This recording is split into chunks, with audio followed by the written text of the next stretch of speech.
Halo teman-teman semua, perkenalkan nama saya Rehan Brian Ardianto dengan 3 digit NIM terakhir 043, Prodi Teknologi Rekayasa Otomasi Angkatan 2025, Sekolah Vokasi Universitas Diponegoro.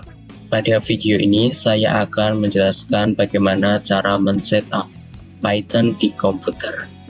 Kita akan beralih dari yang sebelumnya menggunakan tools online ke sebuah setup yang lebih profesional dan memberi kita kontrol penuh semuanya di komputer kita sendiri. Di langkah pertama, teman-teman bisa membuka browser di komputer. Teman-teman bisa menggunakan browser Chrome, Bing, Firefox, ataupun lainnya. Di sini saya menggunakan Google Chrome.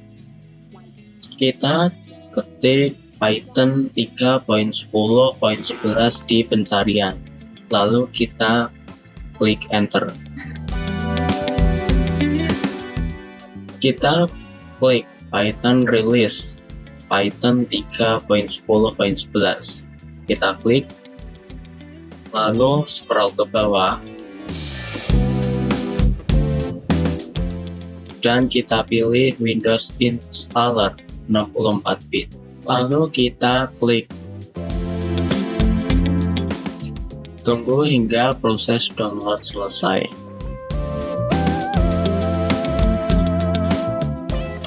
Setelah file selesai di-download, kita klik.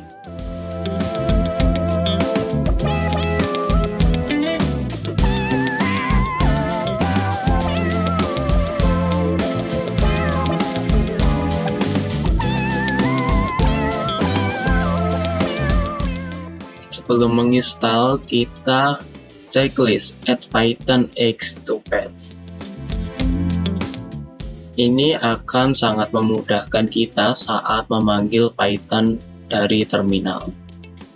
Lalu klik install now.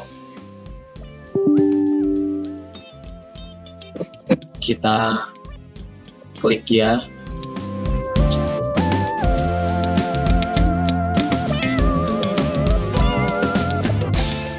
Tunggu proses install sampai selesai. Setelah instalasi selesai, kita perlu melakukan pengecekan versi. Kita buka terminal atau command prompt dengan shortcut Windows R. Lalu kita ketik cmd. Lalu klik OK. Lalu ketik di sini Python version.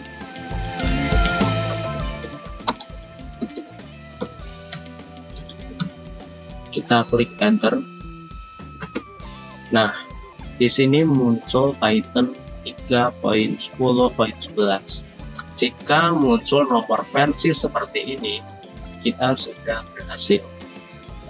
Setelah Python-nya siap, kita butuh tools untuk menulis kode dengan nyaman.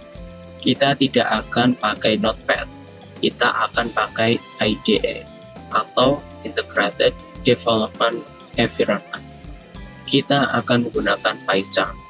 Ini adalah IDE yang dibuat khusus untuk Python. Langkah pertama, kita pergi ke browser lagi dan ketik PyCharm di pencarian. Lalu kita klik enter. Lalu kita pilih download PyCharm.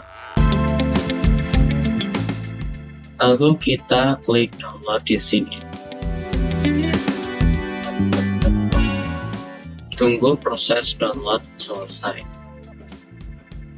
Setelah download selesai, kita klik filenya.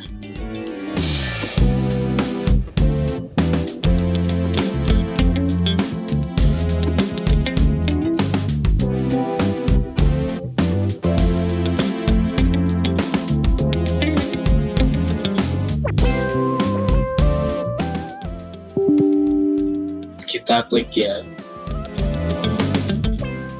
Lalu kita install PyCharm. Next. Lalu kita next lagi. Checklist ini untuk menambahkan shortcut PyCharm di desktop. Lalu kita next.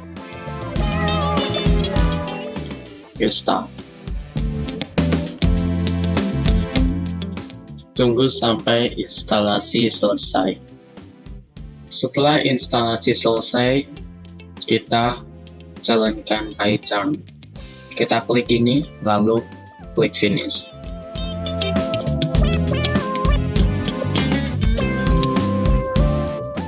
Tunggu hingga PyCharm terbuka.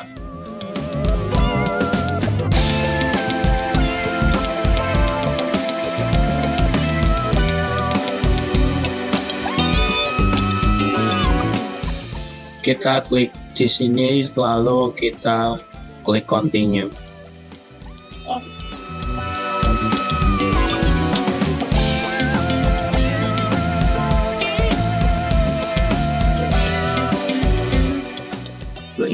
Kita klik perbolehkan. Klik skip import. Lalu kita bisa membuat project baru di sini. Kita klik new project. Kita bisa menamakan di sini test project.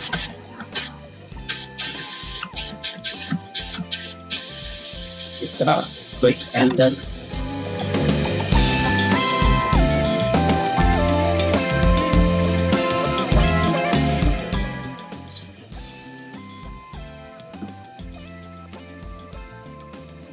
Kita buat full screen. Untuk pengalaman yang lebih baik saat coding, saya akan menunjukkan beberapa pengaturan. Kita klik setting.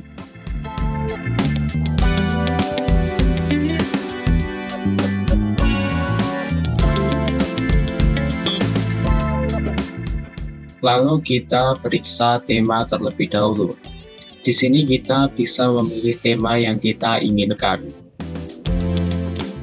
Tetapi saya merekomendasikan untuk menggunakan latar belakang gelap, agar saat coding mata kita tidak mudah lelah. Kita juga dapat memperbesar ukuran di sini. Lalu kita pergi ke editor. Lalu kita pilih general. Di sini ada mouse control. Ini untuk mengubah ukuran dengan roda mouse. Kita klik. Lalu kita klik Alt Editor. Sekarang jika saya menggerakkan roda mouse dan klik Ctrl, saya bisa zoom in dan zoom out. Kita alt klik apply dulu, lalu klik OK. Nah, kita sudah berhasil memasang PyCharm di Windows. Sekarang saya akan menjelaskan cara membuat, menyimpan, dan menjalankan file Python. Jadi di sini saya telah memiliki proyek baru yang kita buat saat menginstal PyCharm. Kita bisa pergi ke file, dan di sini kita bisa membuat sebuah proyek baru atau menutup proyek saat ini, dan tentu saja menyimpannya. Di sini saya sudah punya satu file, yaitu virtualenv.py. PY merupakan ekstensi untuk Python. Sebelumnya di Rabbit kita hanya perlu membuat proyek baru. Di PyCharm, karena dijalankan di komputer, kita akan memiliki beberapa file. Dan di sini adalah jalur dari proyek ini. Dan untuk membuat file baru, kita bisa klik kanan di sini, lalu new dan Python file. Saya akan namakan first program.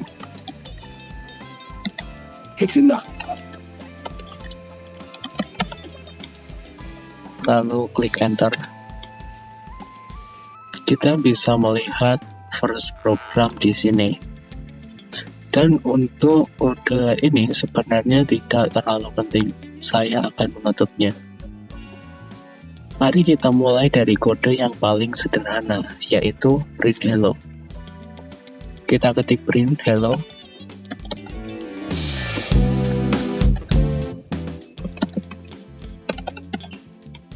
Nah, di PyCharm juga memiliki fungsionalitas auto completion. Kita bisa melihat bantuan untuk langkah selanjutnya. Kita bisa menekan tab untuk auto completion. Kita tekan tab, maka akan menjadi hello world sesuai dengan auto completion tadi.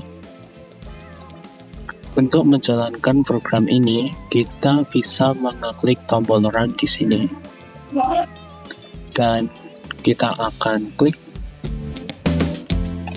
Nah, akan muncul jendela baru di bagian bawah yang akan menjalankan file tersebut.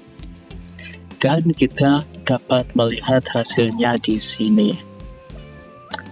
Untuk menutup ini, kita klik tanda minus di sini. Kita bisa menjalankan first program ini sebanyak yang kita mau. Kita juga bisa beralih antara file yang berbeda. Dan sekarang kita bisa mengeksekusi program yang jauh lebih besar. Sekarang saya akan mencoba menjalankan program dari project 1 sampai project 6 pada video sebelum-sebelumnya.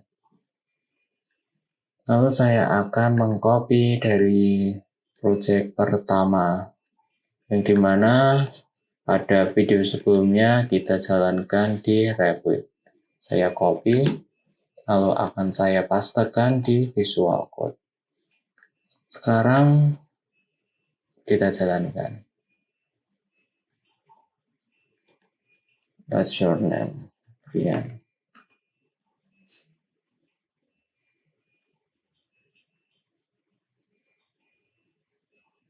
Nah, di sini dapat berjalan seperti saat kita menggunakan Replit. Namun bedanya jika di Replit, hal itu dilakukan di server milik Replit. Sedangkan jika kita menjalankan di Visual Code, ini dijalankan di komputer kita. Hasilnya pun sama saat kita menjalankannya di Replit. Baik, sekarang saya akan menghapusnya. Saya akan mengcopy project yang kedua.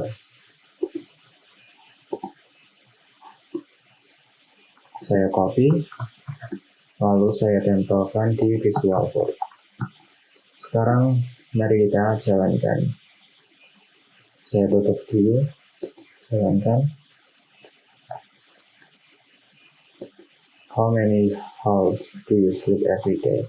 Katakanlah 7.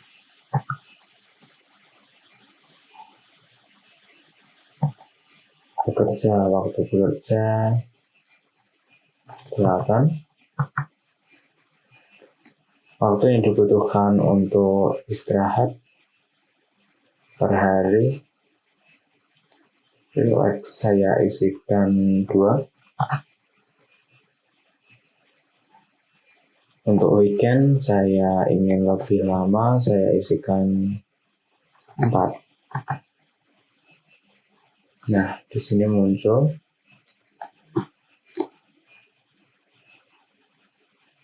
waktu yang bisa digunakan untuk belajar di hari kerja, lalu di weekend, lalu ada total waktu yang dapat digunakan untuk belajar dalam 1 minggu. Ini juga dapat berjalan dengan lancar saat menggunakan Visual Code. Sekarang saya akan hapus dan kita lanjut ke project ketiga. Saya copy,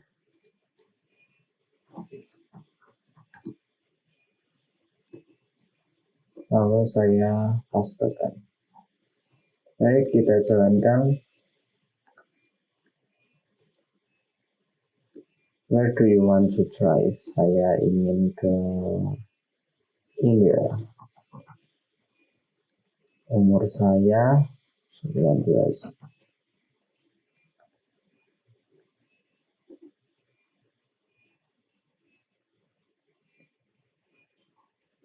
Data is not available for this country. Coba kita jalankan lagi. Pilih South Africa.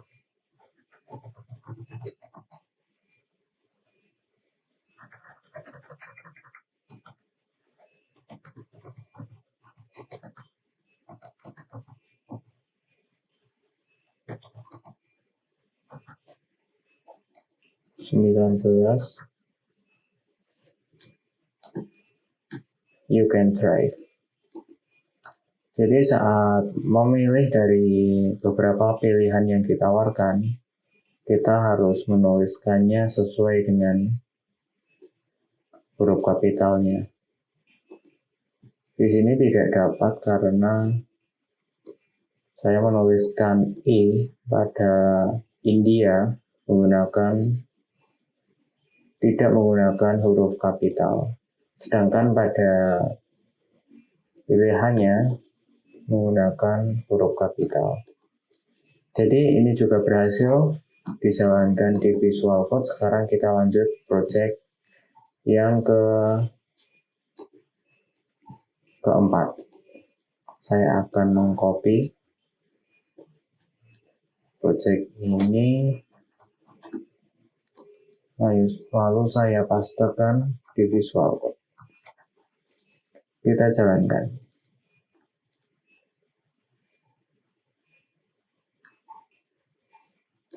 Kita akan menebak 3 bahan untuk resep cookies.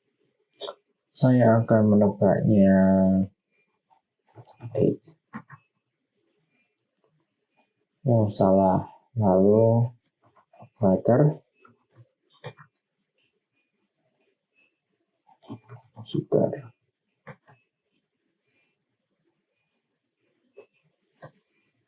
Nah, karena saya hanya benar menjawab satu, yaitu sugar atau gula, maka saya memiliki 1 poin. Dan ini ditampilkan beberapa bahan yang digunakan.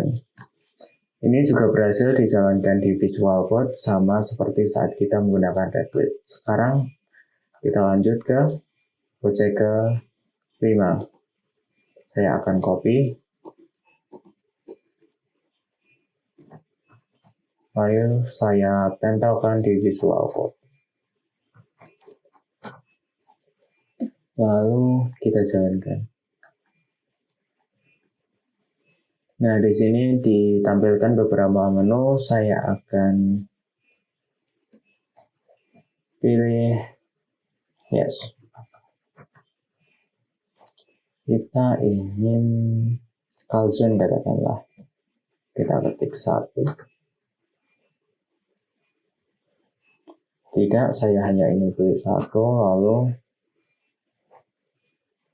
nah, kita harus membayar 10 pound sterling.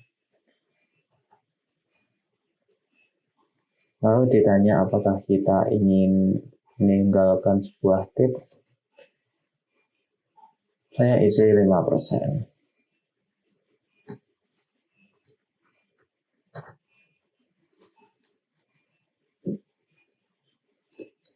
Nah, ini juga berhasil dijalankan di Visual Code sama seperti saat kita menjalankannya di Replit. Selanjutnya kita lanjut ke project ke-6. Saya akan copy,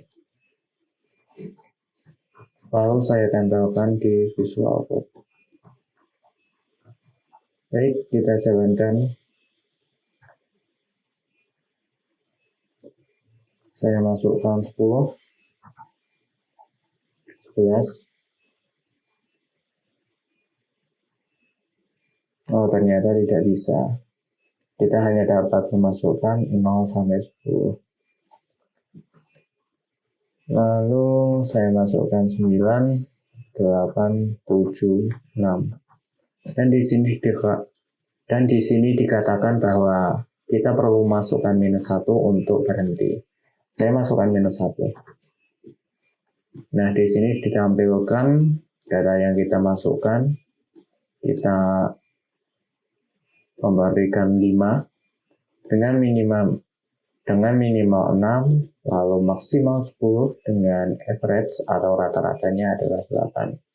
Ini berjalan dengan baik seperti saat kita menggunakan David juga.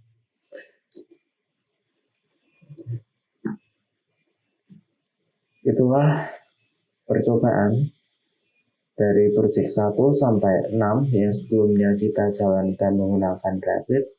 Sekarang kita jalankan di editor yang berjalan di komputer kita sendiri. Teman-teman dapat mencobanya menggunakan editor entah itu Visual Code, Windsurf, Cursor, ataupun Python. Sekarang mari kita buat program Python baru di sini. Saya akan klik kanan di sini, lalu klik New dan Python file. Saya akan beri nama baca tulis.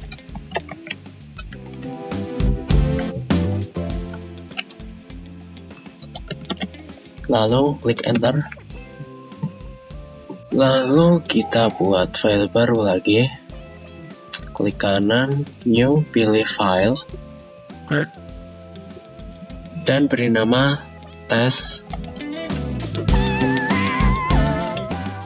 txt. Lalu klik enter. Kita memiliki file dengan ekstensi txt. Di sini kita tulis some text. Lalu di baris kedua kita tulis another piece of text.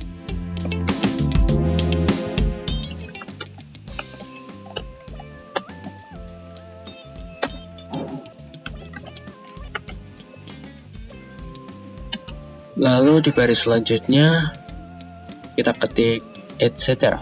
atau etc. Nah, yang akan kita lakukan sebenarnya di sini adalah dapat membaca apa yang ada di dalam file ini dari kode Python, sehingga kita mendapatkan teks dari file tersebut dalam kode Python kita.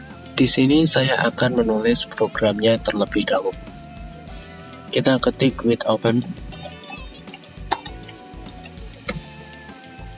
lalu kurung buka, tanda petik 2, ketik file tadi yaitu tes.txt,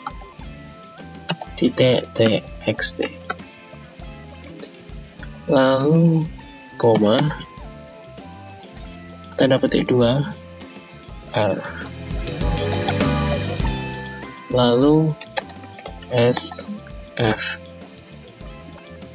tanda titik 2, lalu enter. Ketik konten sama dengan f.read,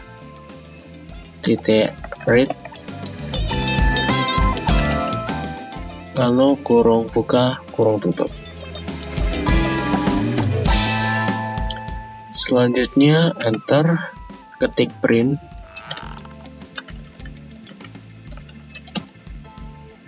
lalu kurung buka, konten, kurung tutup. Sekarang saya akan menjelaskan program ini. Baris pertama yaitu with open, kurung buka dalam tanda petik 2 text.txt, lalu koma dalam tanda petik 2 R, kurung tutup sf. Baris ini adalah bagian terpenting untuk memulai interaksi dengan file. Open test.txt R ini adalah fungsi bawaan Python untuk membuka file. Test.txt ini adalah nama file yang ingin kita buka. Lalu untuk R adalah mode atau cara kita membuka file. R adalah singkatan dari read atau baca. Ini berarti kita hanya akan membaca isi file, tidak bisa menulis atau mengubahnya.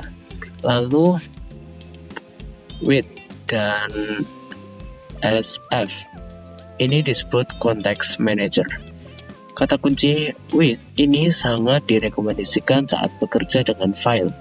Gunanya adalah untuk memastikan bahwa file akan otomatis ditutup setelah semua perintah di dalamnya selesai dieksekusi. Yang dimaksud perintah dalamnya yaitu yang ini. Lalu ini juga cara yang aman karena kita tidak perlu khawatir lupa menutup file, bahkan jika terjadi error di tengah jalan. Lalu ASF ini memberi nama atau alias untuk file yang sedang terbuka itu. Di sini kita menamakannya F. Jadi untuk melakukan apapun pada file itu, kita akan menggunakan F. Lalu di baris kedua ada content F.read. Baris ini harus menjorok ke dalam, yang menandakan bahwa perintah ini adalah bagian dari blok with yang ada di atasnya ini. Lalu F.read. Di sini kita menggunakan alias F tadi dan memanggil metode read. Perintah ini akan membaca seluruh isi dari file test.txt dari awal hingga akhir dan mengembalikannya sebagai satu teks utuh atau strings. Lalu ada konten. Hasil teks yang sudah dibaca tadi kemudian kita simpan ke dalam sebuah variabel yang kita beri nama konten.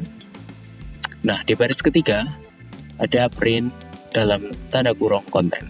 Baris ini juga menjorok ke dalam. Jadi ini juga bagian dari blok void. Print ini adalah perintah standar Python untuk menampilkan sesuatu di layar nanti. Dan konten yang kita tampilkan ini adalah isi dari variabel konten, yang dimana isinya adalah teks yang tadi sudah kita baca dari file test.txt. Sekarang saya akan menjalankannya. Current file, kita klik run. Nah, kita bisa melihat bahwa di sini kita memiliki konten dari file tadi. Jadi, itulah cara mendapatkan isi dari file ke dalam kode Python. Dan untuk mengetahui jalur absolut, kita klik kanan di teks txt. Kita klik kanan, lalu copy paste. Nah, copy paste absolute path. Ini akan menyalin jalur absolut. Kita bisa mengganti jalur relatif ini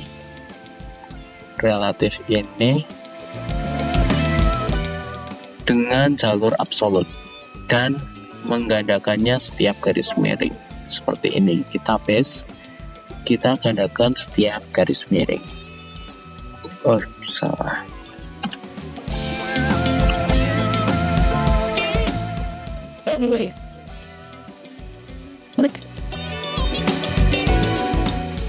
Dan kita coba jalankan. Dan ya, ini berfungsi. Hasilnya sama seperti ketika kita menggunakan jalur relatif. Selanjutnya kita akan belajar menulis. Pertama, saya akan membuat 3 baris ini menjadi sebuah komen. Blok semuanya dan kita pergi ke kode.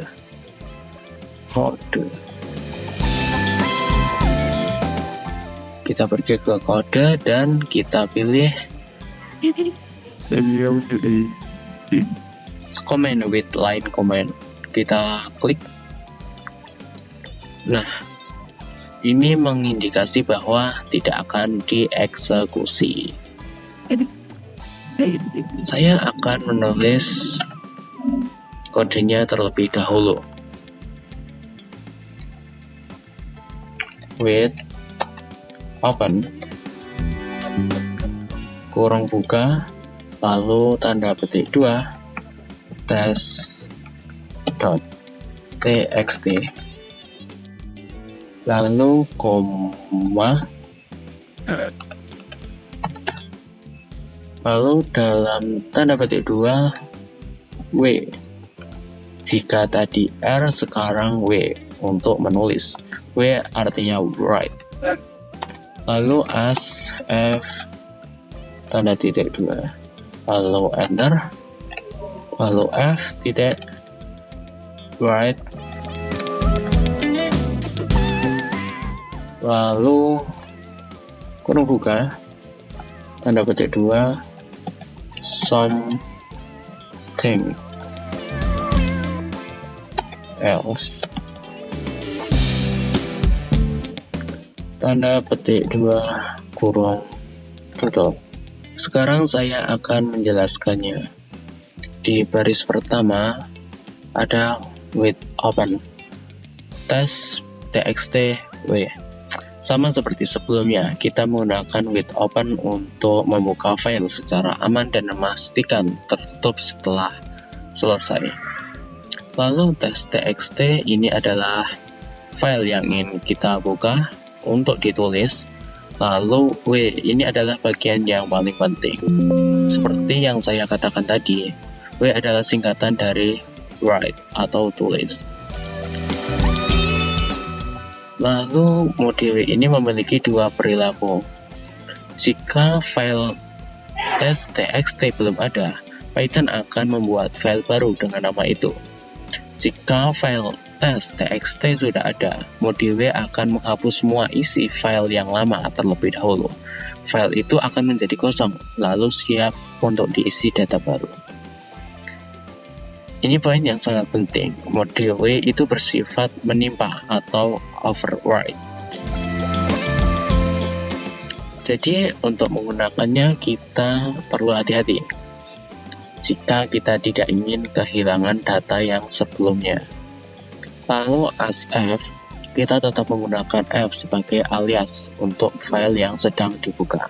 Lalu di baris kedua ada F write something else. Baris ini menjorok ke dalam, yang artinya perintah yang dijalankan selagi file test.txt terbuka. F write ini adalah perintah untuk menulis sesuatu ke dalam file. Lalu something else ini adalah teks atau string yang kita ingin tuliskan ke dalam file. Mari kita jalankan. Click run. Nah, ini berhasil. Something else.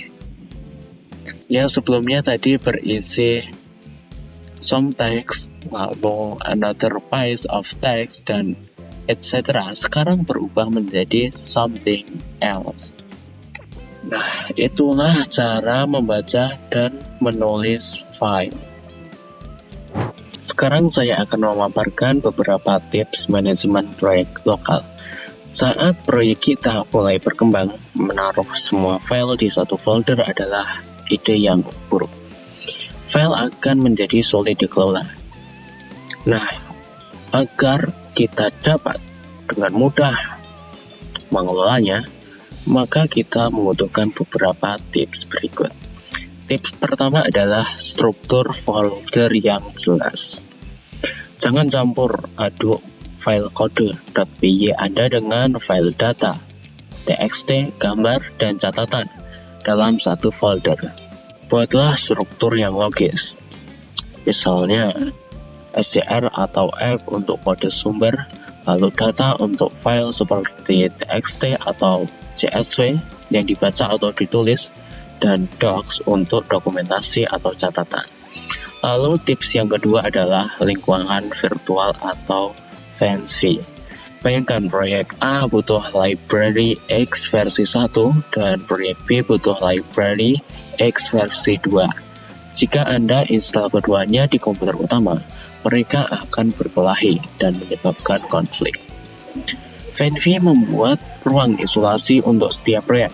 Setiap proyek punya library-nya sendiri dan tidak akan saling mengganggu. Ini membuat proyek kita akan bersih, portable, dan mudah dibagikan ke orang lain. Selanjutnya, setiap proyek wajib punya file bernama readme.md. Ini adalah buku manual proyek kita. Mungkin 6 bulan dari sekarang, kita sendiri akan lupa cara menjalankan proyek ini. README adalah catatan untuk kita di masa depan. Dan untuk siapa saja yang mungkin melihat kode kita. Isinya seperti, ini salah ya, ini sebenarnya 3 poin ini berada di bawahnya README. Yang pertama, apa tujuan proyek ini, lalu bagaimana cara menginstalnya, library apa yang dibutuhkan, lalu bagaimana cara menjalankannya, atau perintah apa yang harus diketik. Selanjutnya dan terakhir adalah konvensi penamaan yang konsisten. Jangan beri nama file test1.py atau final.py. Gunakan nama deskriptif seperti analisis data.py atau kirim email laporan.py. Kita akan langsung tahu isinya tanpa perlu membukanya. Struktur yang rapi akan sangat membantu kita dan orang lain memahami alur program kita. Selanjutnya saya akan memberikan contoh penggunaan time, random, dan OS. Pertama saya akan memberikan contoh penggunaan time. Saya buat file baru, klik kanan di sini, lalu new Python file. Akan saya beri nama contoh time.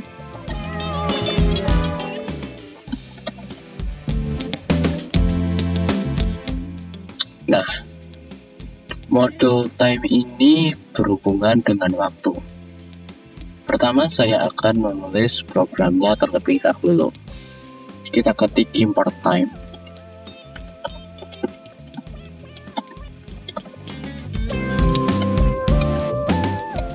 Lalu time begin.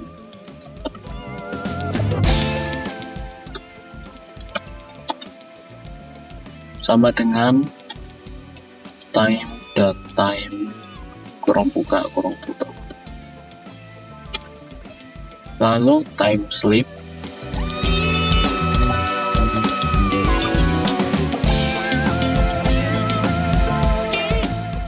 kurung buka 1.3 kurung tutup. Lalu time end sama dengan time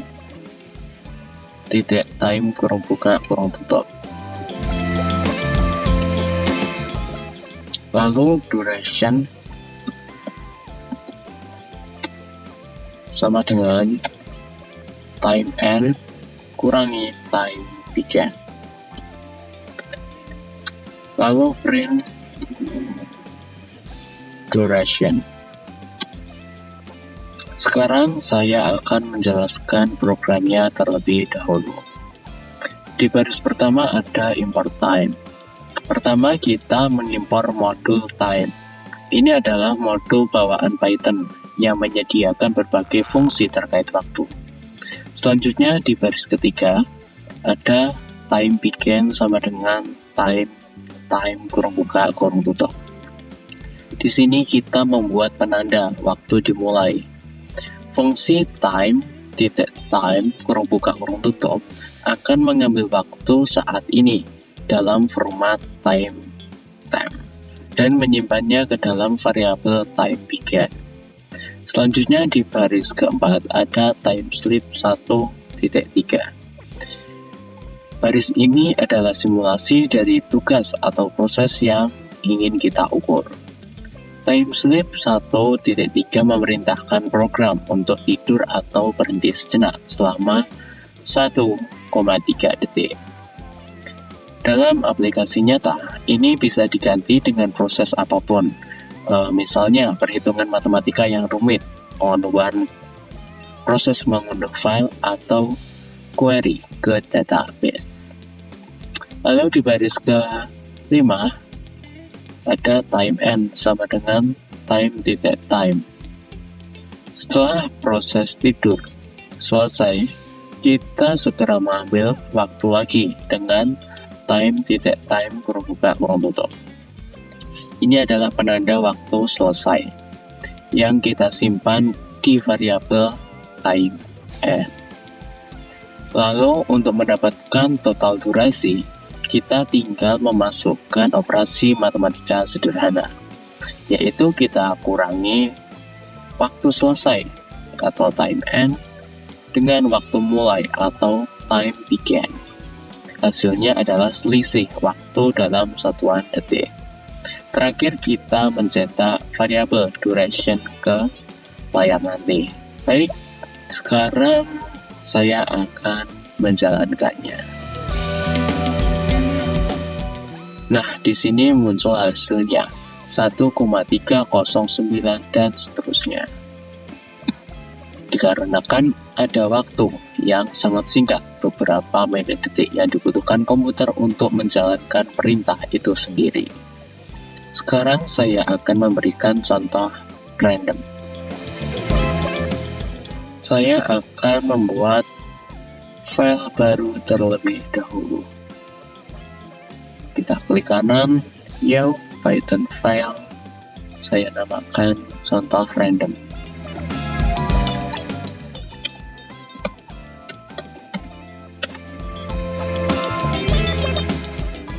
Dengan modul ini kita bisa menggunakannya untuk mengacak angka, memilih item acak dari sebuah list.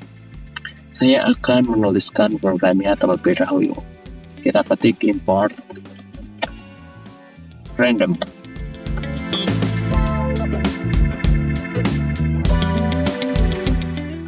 Lalu number sama dengan random titik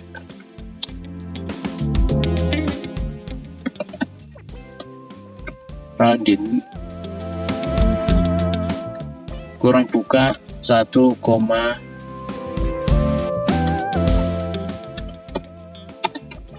seratus kurang tutup.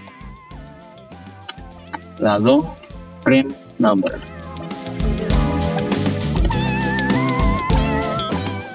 Saya akan menjelaskan programnya terlebih dahulu.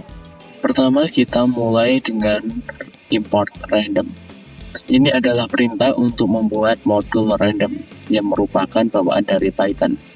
Modul ini berisi banyak fungsi untuk membantu kita melakukan hal-hal yang bersifat acak. Dan yang akan kita lakukan adalah salah satunya. Lalu di baris ketiga, ada number sama dengan random titik random kurang buka 1,100. Nah, ini adalah inti dari program kita. Number adalah kita membuat sebuah variabel yang kita beri nama number untuk menyimpan hasil. Lalu random titik random, kita memanggil fungsi random, singkatan dari random integer atau bilangan bulat acak yang ada di dalam modul random. Lalu 1,100. Ini adalah argumen yang kita berikan ke fungsi. Ini memberitahu Python kayak tolong beri saya satu angka acak antara 1 dan 100. Lalu di baris keempat ada print number. Dan terakhir baris ini sangat sederhana. Perintah print akan mengambil nilai apapun yang saat ini tersimpan di dalam variabel number dan menampilkannya di konsol bawah ini. Baik, sekarang saya akan menjalankannya.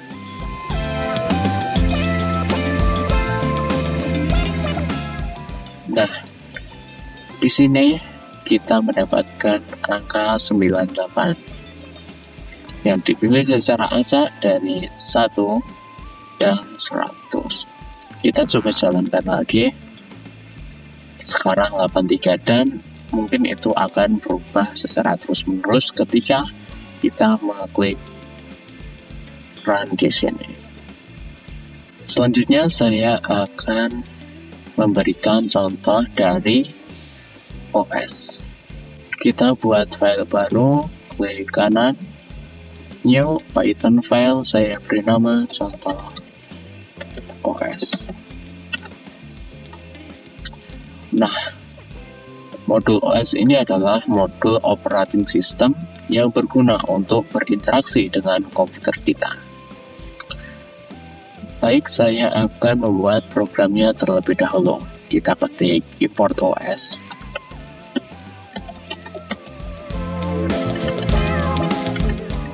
Lalu if OS titik patch titik exist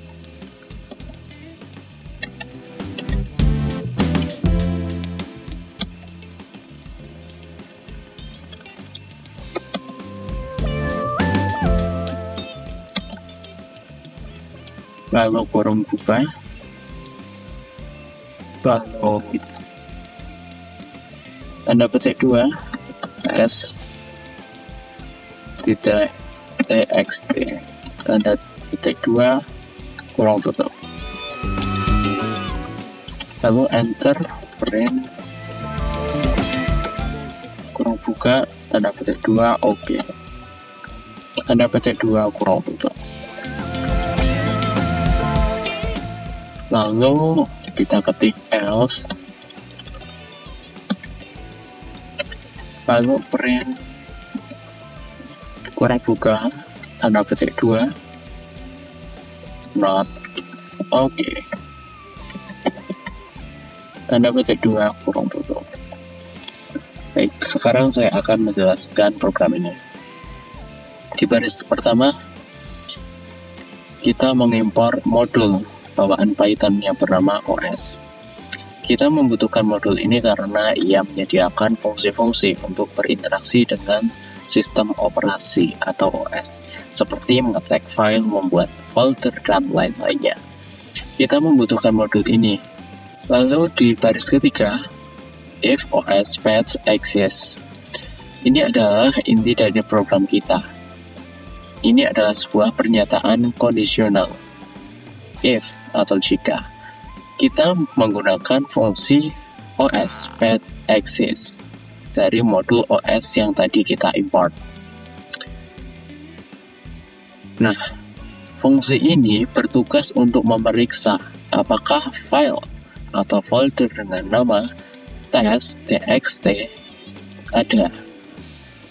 Fungsi ini akan mengembalikan nilai true atau benar jika filenya ditemukan, dan false atau salah jika tidak ditemukan. Lalu di baris keempat, print OK. Baris ini hanya akan dijalankan jika kondisi di baris ketiga ini bernilai true. Dengan kata lain, jika file test.txt memang ada, program akan mencetak tulisan OK di layar. Lalu di baris kelima ada else, yaitu atau jika tidak. Ini adalah pasangan dari if. Blok kode di bawah else akan dijalankan jika kondisi if di baris ketiga bernilai false. Lalu di baris ke-6 print not OK. Baris ini adalah yang akan dijalankan di bawah else. Artinya jika file test.txt tidak ditemukan, program akan mencetak not OK di layar ini. Baik, saya akan menjalankan program ini. Kita klik run. Oh, sepertinya mendapatkan kesalahan. Baik, setelah saya selidiki ternyata saya kurang menambahkan tanda titik 2 di if dan else. Baik, sekarang kita coba run lagi. Nah, di sini muncul hasil OK, karena memang file test.txt ada di sini. Katakanlah saya menuliskan file yang tidak ada di sini, yaitu tes123. Mari kita coba jalankan. Maka akan dicetak not okay karena file ini tidak ada di sini. Baik, itulah contoh dari modul time, random, dan OS. Sebelumnya kita sudah belajar 3 modul inti Python. Sekarang saya akan menjelaskan bagaimana cara install library pihak ketiga dan import. Kita akan menambahkan modul yang dapat menerjemahkan bahasa satu ke bahasa lainnya. Untuk memasang modulnya, kita klik View di sini, pilih View, lalu Tools Windows, kita scroll ke bawah, pilih Python Package. Nah, kita cari di pencarian ini, kita ketik Google Trends. Kita pilih Google Trends dan klik kanan.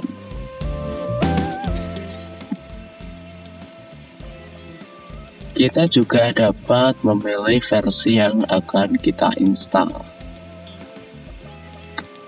Saya akan memilih versi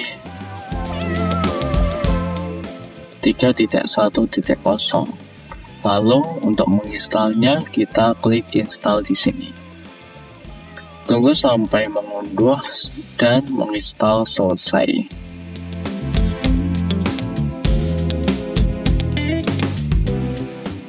Nah, setelah proses install selesai, kita dapat menutupnya dengan mengklik tanda minus di sini. Saya akan membuat file baru lagi. Kita klik kanan, lalu klik New Python Files. Akan saya beri nama Google Trends.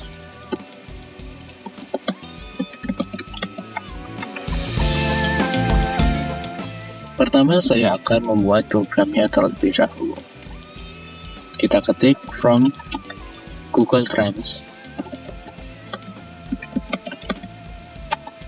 import translator.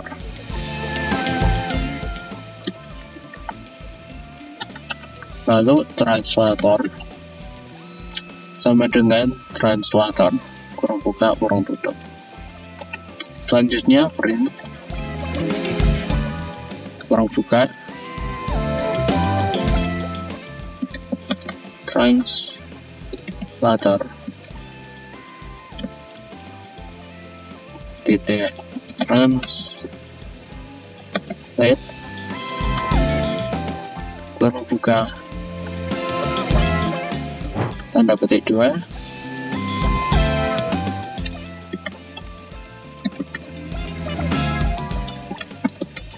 good morning, lalu koma, src sama dengan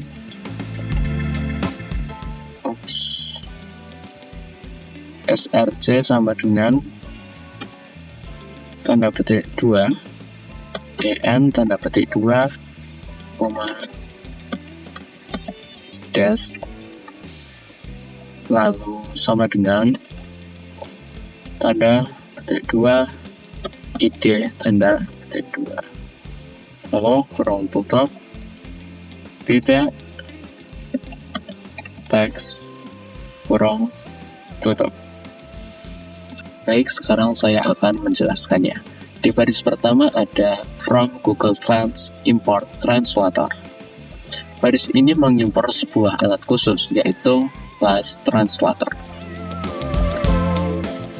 Dari dalam library Google Trends yang sudah kita install tadi, kita butuh kelas ini untuk membuat objek penerjemah. Lalu di baris ketiga ada translator sama dengan translator, kurung buka kurung tutup. Di sini kita membuat sebuah imitasi atau objek penerjemah yang sebenarnya. seperti kita mengaktifkan mesin penerjemahnya. Kita simpan mesin ini dalam variabel yang kita beri nama translator agar bisa digunakan. Lalu di baris keempat ada print kurung buka translator translate, lalu kurung buka good morning, src dalam tanda petik 2 en, lalu des sama dengan dalam tanda petik 2 id, lalu titik teks kurung tutup. Ini adalah baris inti di mana semua proses terjadi. Baik, mari kita bedah satu persatu. Translator translate. Kita memanggil fungsi translate dari objek translator yang baru saja kita buat. Lalu, good morning. Ini adalah kata yang ingin kita terjemahkan. Lalu, scr sama dengan dalam tanda petik 2, en. Ini adalah parameter src, atau singkatan dari source atau sumber. Kita mengaturnya ke en untuk memberitahu program bahwa bahasa asalnya adalah bahasa Inggris atau English. Lalu ada des sama dengan dalam tanda petik 2 id. Ini adalah parameter des, singkatan dari destination atau tujuan. Kita mengaturnya ke id untuk memberitahu program bahwa bahasa tujuannya adalah bahasa Indonesia. Lalu ada titik teks. Ada titik teks, fungsi translate sebenarnya mengembalikan banyak informasi seperti bahasa asli yang terdeteksi, skor kepercayaan, dan lain-lain. Kita menambahkan titik teks di akhir karena kita hanya ingin mengambil hasil terjemahan teksnya saja. Lalu untuk print sendiri mengambil hasil teks terjemahan itu dan menampilkan di layar konsol. Sekarang saya akan menjalankannya. Kita klik run.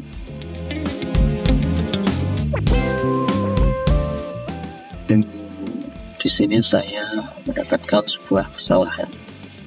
Translator. Oh, saya salah mengetik di sini. Baik, saya akan hapus n dan translator. Baik, mari kita coba jalankan lagi.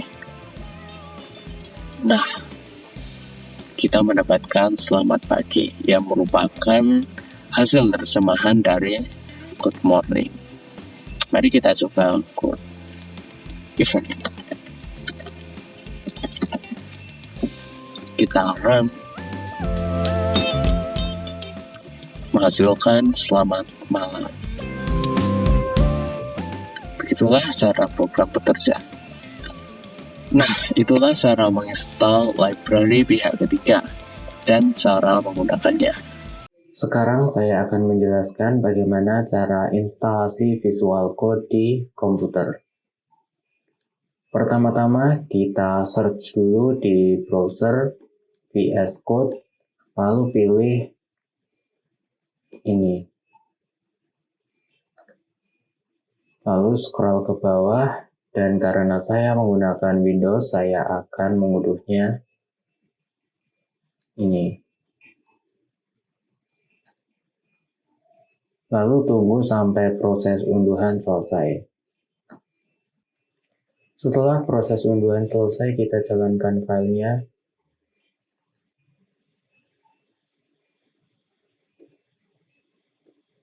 Lalu pilih bahasa, lalu klik OK. Lalu accept, next, lalu next, next.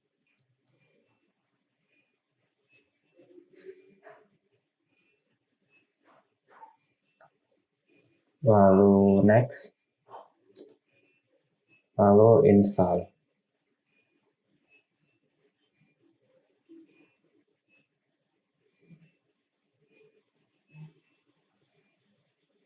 Tunggu sampai proses instalasi selesai. Lalu klik finish,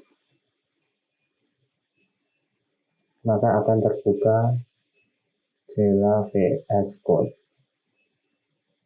Lalu saya fullkan.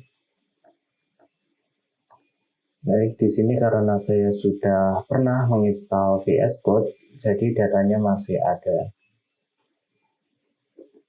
Langkah selanjutnya yaitu kita perlu menginstal extension di VS Code,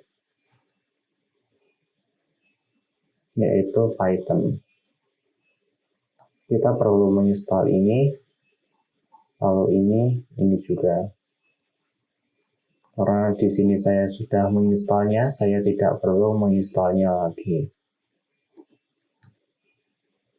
Kita bisa membuat file di sini, membuat file baru, ataupun membuka folder, ataupun membuka file folder. Itulah cara menginstal VS Code dan extension Python di VS Code. Sekarang saya akan menjelaskan bagaimana cara instalasi kursor AI di komputer. Pertama, kita search kursor di browser. Di sini saya menggunakan Chrome, lalu kita klik kursor ini. Lalu kita cari download. Karena saya menggunakan Windows, maka download for Windows. Lalu tunggu sampai proses download selesai. Nah, setelah selesai mendownload, kita buka filenya. Klik ya. Lalu klik OK. Accept. Next. Lalu next. Next. Next. Install. Tunggu sampai proses instalasi selesai. Lalu klik finish.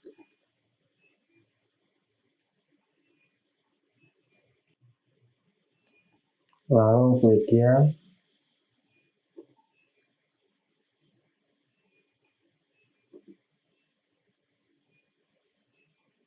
Lalu kita login.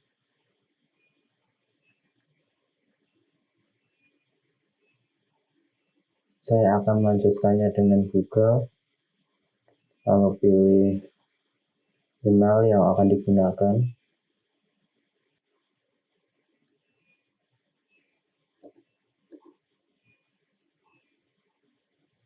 Lalu klik yes login.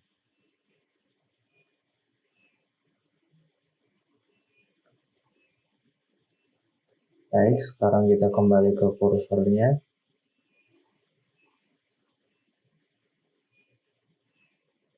Di sini kita dapat import from VS Code, di mana kita akan menggunakan existing setting dan extension dari VS Code.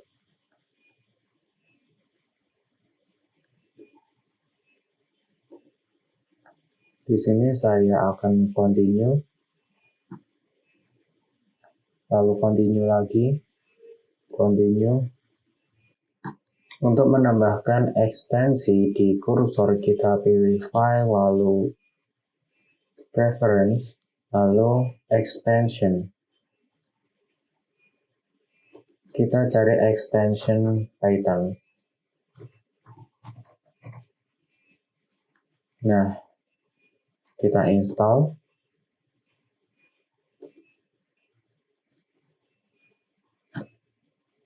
Klik trust publisher dan install.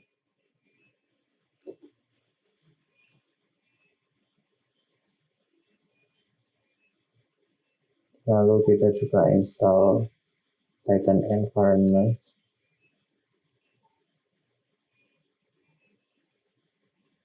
Kita tunggu sampai instalasi selesai. Nah, itulah cara instalasi kursor dan extensionnya di komputer.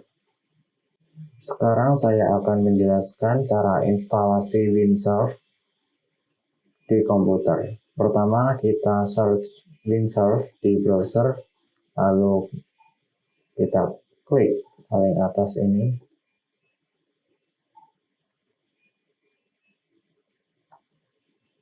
Lalu download for Windows. Karena saya menggunakan X64, saya akan download for X64. Tunggu sampai proses download selesai. Setelah download selesai, kita jalankan filenya. Lalu pilih English, OK. Lalu accept, next, next, next, next, install. Tunggu sampai proses instalasi selesai.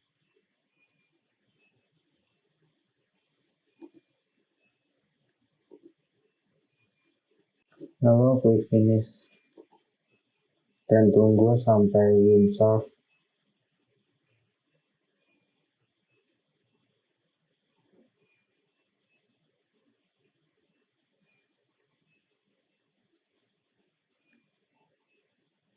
kita pilih get start.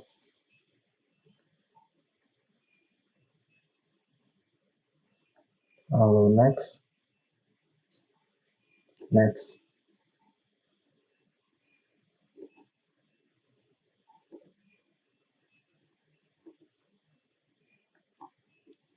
Lalu login. Saya akan menggunakan Google. Pilih akun yang akan digunakan untuk login. Lalu lanjutkan.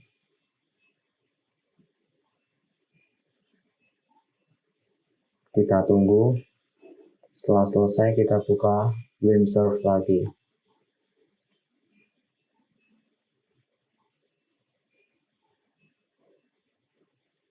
Untuk menginstal extension di Windsurf, kita pergi ke extension, lalu kita cari Python.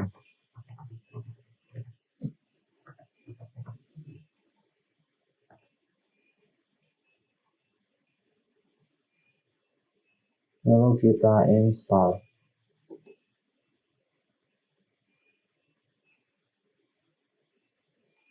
Klik Trust Publisher and install.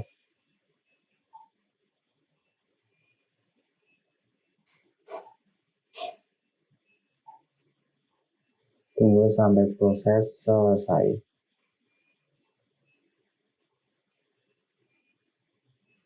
Di sini Python Debugger dan Python Environments juga terinstall. Nah, begitulah cara instalasi Windsurf dan extensionnya Python di komputer. Sekarang saya akan mencoba membuat sebuah aplikasi sederhana, yaitu kalkulator, menggunakan 3 editor yang telah kita install. Baik, saya tulis di sini.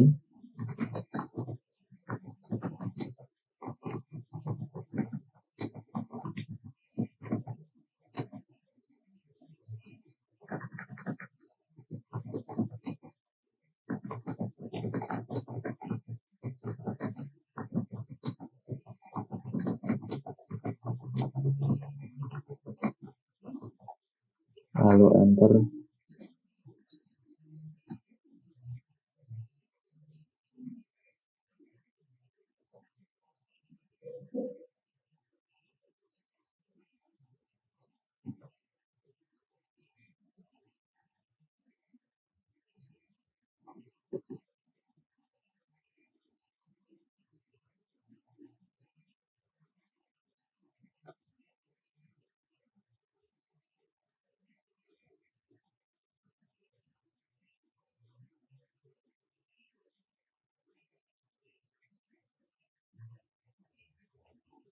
Nah, di sini kita bisa langsung menjalankannya.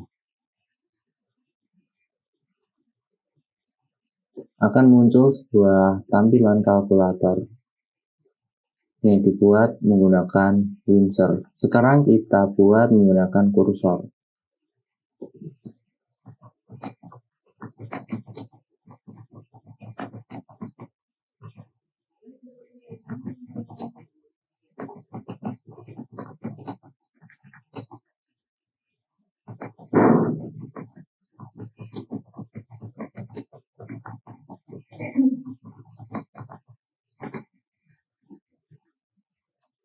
Tunggu sampai proses selesai.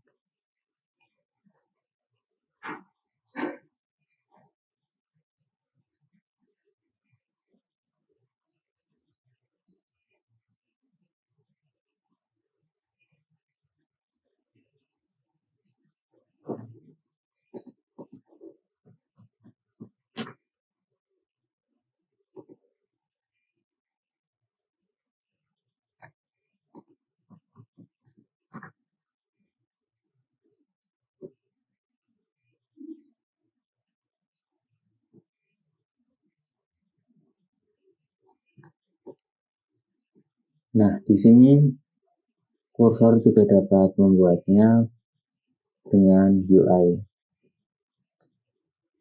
Mari kita coba jalankan.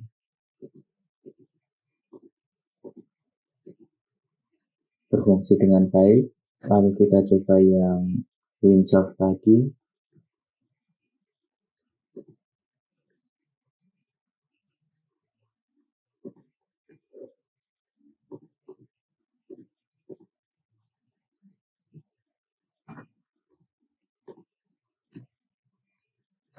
Untuk program yang dibuat menggunakan windsurf juga berjalan dengan baik. Lalu saya juga telah membuatnya di Visual Studio Code. Kita coba juga.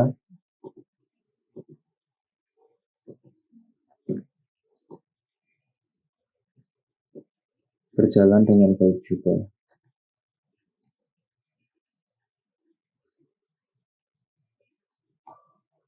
Jadi ketika editor teks ini, semuanya dapat berjalan dengan baik